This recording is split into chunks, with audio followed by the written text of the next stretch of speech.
నమస్తే అండి. ఛానల్‌లోకి స్వాగతం. ఈరోజు మన వీడియోలో ఈ నెల 24న మాఘ పౌర్ణమి రాబోతుంది.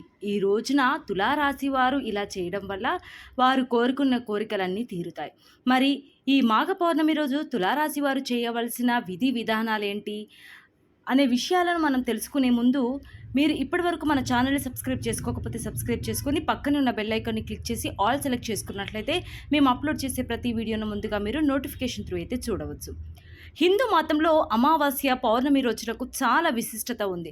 మాఘమాసంలో వచ్చే పౌర్ణమిని మాఘ పౌర్ణమి అని పిలుస్తుంటారు. ఆ రోజు శ్రీ మహావిష్ణువును పూజించడం ఆచారం. దీనివల్ల కోరికలు నెరవేరుతాయనే విశ్వాసం బలంగా ఉంది. అదే రోజు స్నానానికి దానానికి విశేష ప్రాధాన్యత ఉంది. మాఘ పౌర్ణమి ఈ ఏడాది ఎప్పుడు వచ్చింది, ఆ రోజున తులారాశి వాళ్ళు ఏం చేయాలో మనము ఈ వీడియోలో తెలుసుకుందాం.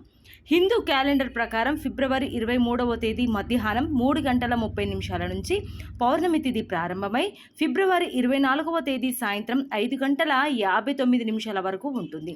ఫిబ్రవరి 24న మాఘ పౌర్ణమి జరుపుకుంటారు. మాఘ పౌర్ణమి అభిజిత్ ముహూర్తం 24వ తేదీ మధ్యాహ్నం 12:12 నుండి 12:57 వరకు ఉంటుంది. ఈ సమయంలో తులారాశి వారు చేసే స్నానం దానంతో పాటు పూజకు కూడా చాలా శుభప్రదం ఉంది. మాఘ పౌర్ణమి రోజున దేవతలు మానవ రూపంలో భూమిపైకి వస్తారు. ఆ రోజు వారు గంగా నదిలో స్నానం చేసి శ్రీ మహావిష్ణువు పూజిస్తారు. అలా పూజించడం శుభప్రదంగా భావిస్తారు.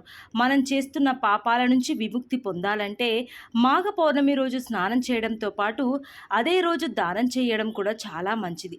ఆ రోజు ఉపవాసం ఉండటం వల్ల కోరుకున్న కోరికలన్నీ కూడా నెరవేరుతాయి.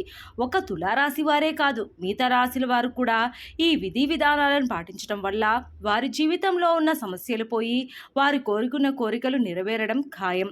మాఘ పౌర్ణమి రోజు బ్రహ్మ ముహూర్తంలో స్నానం చేయాలి. ఆ తర్వాత సూర్య భగవానుడిని మంత్రాలను జపిస్తూ నీటితో అఘన్యాన్ని వదలాలి. ఆ రోజు ఉపవాసం ఉండి శ్రీ మహావిష్ణువును పూజించాలి. ఇలా చేయడం వల్ల అనుకున్నది జరుగుతుంది. పేదలకు అన్నదానం చేయడం చాలా చాలా మంచిది. సో చూసారు కదండి, ఈ నెల 24న వచ్చే మాఘ పౌర్ణమి రోజున తులారాశితో పాటు మిగతా రాశుల వారు చేయాల్సిన పూజలు, అలాగే వారు పాటించవలసిన విధి విధానాల గురించి తెలుసుకున్నారు కదా. మరి ఈ వీడియో నచ్చితే తప్పకుండా లైక్ చేయండి. మరో చక్కటి వీడియోతో మళ్ళీ కలుసుకుందాం. నమస్కారం.